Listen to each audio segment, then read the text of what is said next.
الحمدللہ والصلاۃ والسلام علی رسول اللہ وبعد۔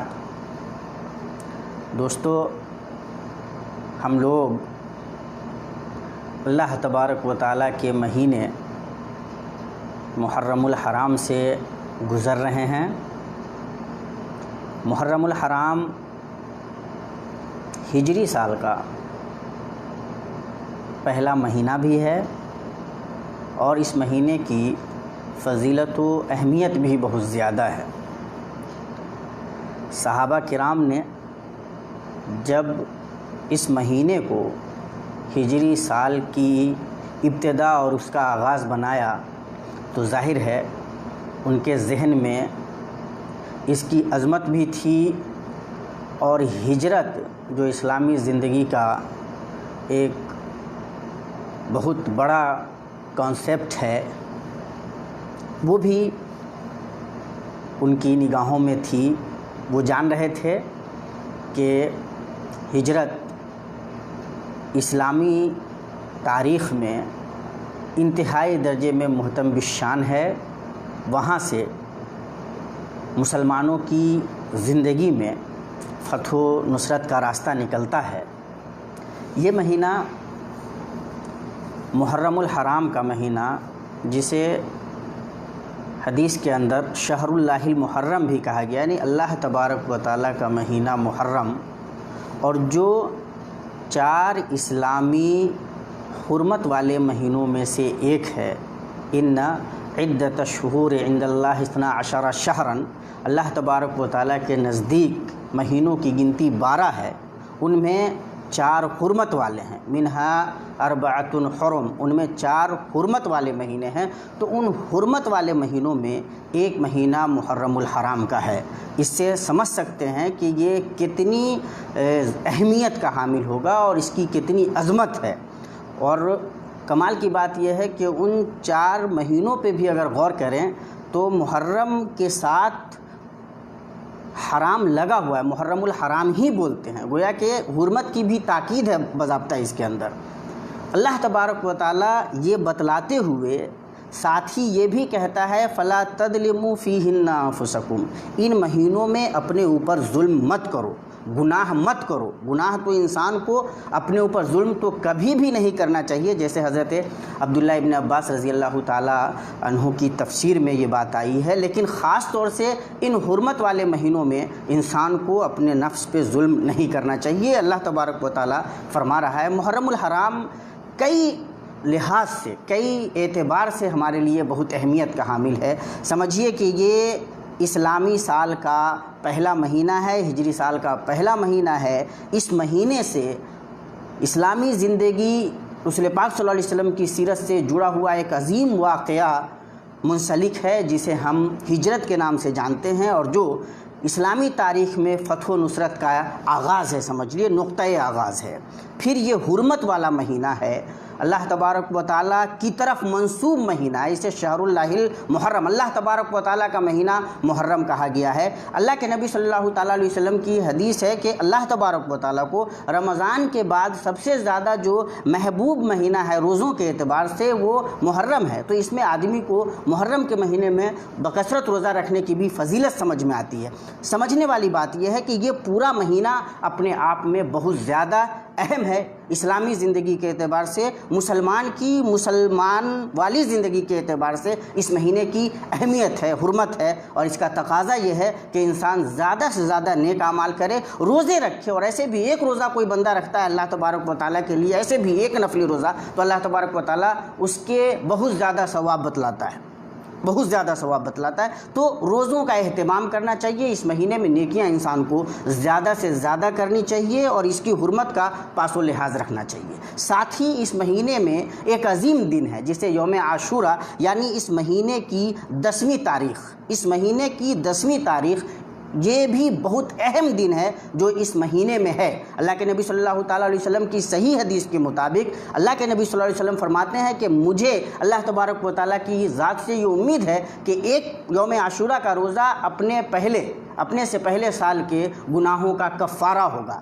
وکفر السنۃ التی قبلہ، اس سے پہلے جو سال گزرا ہے، یعنی انسان اس سے پہلے جو گزر چکا سال ہے اس میں اگر اس سے صغائر گناہ ہوئے ہیں تو وہ ایک روزہ ان گناہوں کے لیے کفارہ بن جائے گا۔ یوم عاشورہ کی یہ اہمیت ہے۔ اللہ کے نبی صلی اللہ تعالیٰ علیہ وسلم جب مدینہ آئے تو آپ نے دیکھا کہ مدینہ میں یہود، یہ بخاری شریف کی روایت ہے کہ مدینہ میں یہودی لوگ اس دن کو بہت عظمت دیتے ہیں، روزہ رکھتے ہیں۔ اللہ کے نبی صلی اللہ علیہ وسلم نے جب پوچھا، وجہ معلوم کی، تو پتہ چلا کہ یہ وہ دن ہے جس دن اللہ تبارک و تعالیٰ نے موسیٰ علیہ السلام کو فرعون پہ فتح و کامرانی سے نوازا، فرعون کو دریا برد کیا۔ چنانچہ یہود اس خوشی میں روزہ رکھتے ہیں۔ تو اللہ کے نبی صلی اللہ تعالیٰ علیہ وسلم نے ایک بات کہی کہ نحن احق بموسیٰ منکم، اگر ایسی بات ہے تب تو ہم موسیٰ علیہ السلام کے زیادہ حقدار ہیں۔ آپ صلی اللہ علیہ وسلم نے روزہ رکھا اور صحابہ کرام کو روزہ رکھنے کا حکم دیا، بلکہ اپنے شروعاتی دور میں یہ روزہ مسلمانوں پہ فرض کی حیثیت رکھتا تھا۔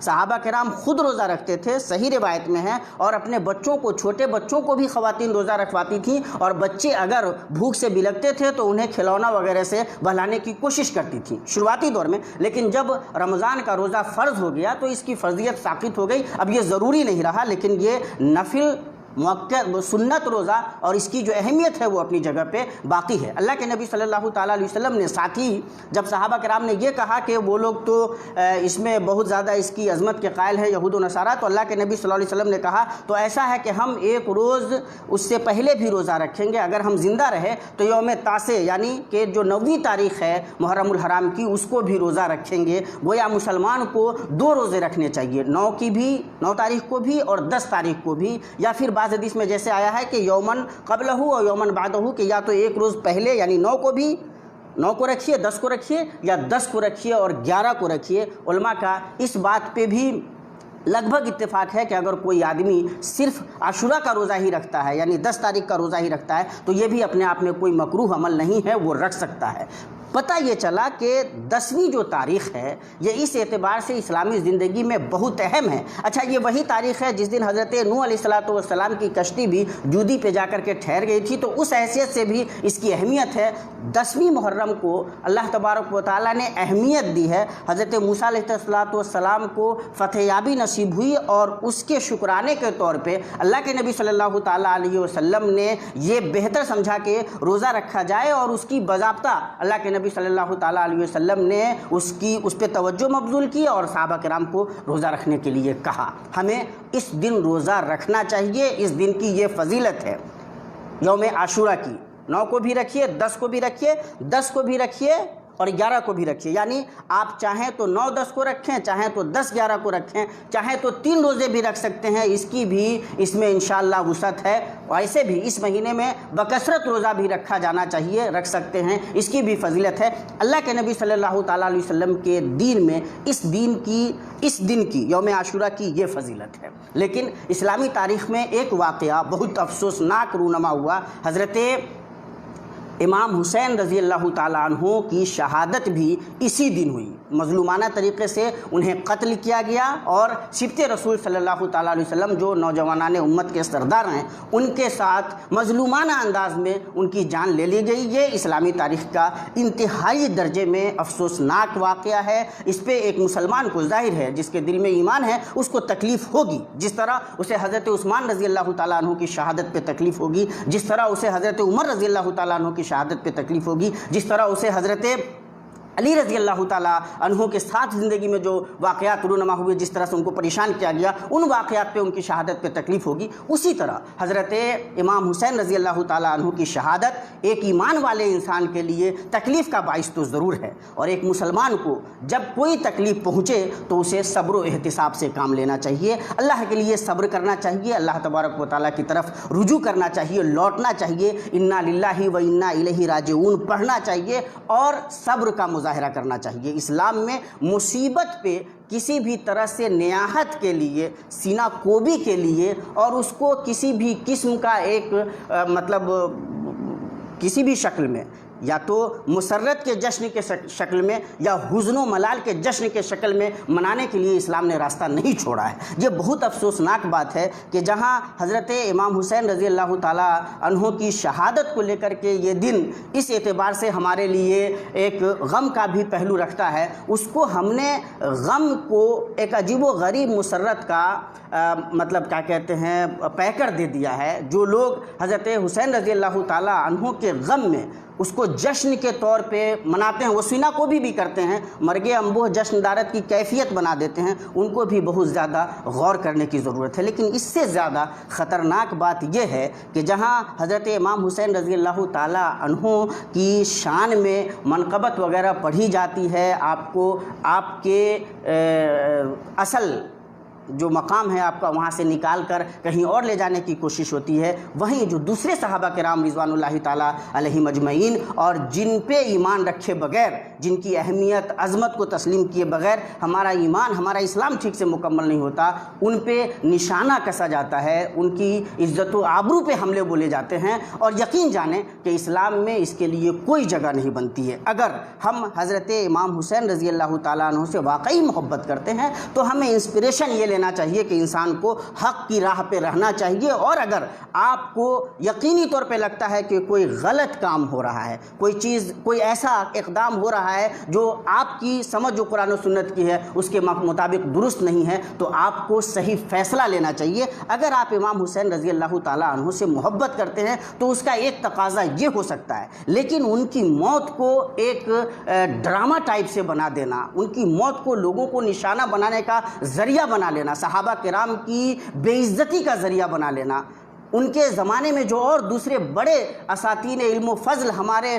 اسلاف رہے ہیں ان پہ چھینٹا کشی کا ذریعہ بنا لینا، یہ اسلام میں تو کم سے کم محبوب نہیں ہو سکتا ہے۔ اسلام کا جو عمومی زاویہ ہے، اسلام کا جو عمومی نقطہ نظر ہے وہ یہ ہے کہ ہمارے جو بزرگ اس دنیا سے گزر چکے ان کا وہ اللہ کے حوالے ہیں، ہم اپنے سے پہلے گزرے ہوئے اہل اسلام کے بارے میں نازیبا کلمات استعمال کریں۔ اسلام اس کے لیے راستہ نہیں کھولتا۔ اسلام یہ کہتا ہے کہ جو لوگ گزر چکے ہیں وہ اللہ تبارک و تعالیٰ کے پاس جا چکے ہیں اپنے اعمال کے ساتھ، اور جو لوگ خاص طور سے قرون مشہود لہا بالخیر میں تھے، جن کی فضیلت ثابت ہے، ان کو اپنی زبان سے تان و تشنیع کا نشانہ بنانا یہ ایمان کی کمزوری اور خرابی کا ساکشانہ ہو سکتا ہے، اور اس پہ بہت سمجھداری کی ضرورت ہے۔ جو لوگ جوش میں ہوتے ہیں انہیں بہت ہوشیاری سے سوچنے کی ضرورت ہے کہ اگر حضرت حسین رضی اللہ تعالیٰ عنہ کی شہادت میں غم کا مطلب یہ ہے کہ آپ صحابہ کرام رضوان اللہ تعالیٰ علیہم اجمعین اور ان کے راستے پہ چلنے والے اور دوسرے لوگوں کو نشانہ بنائیں،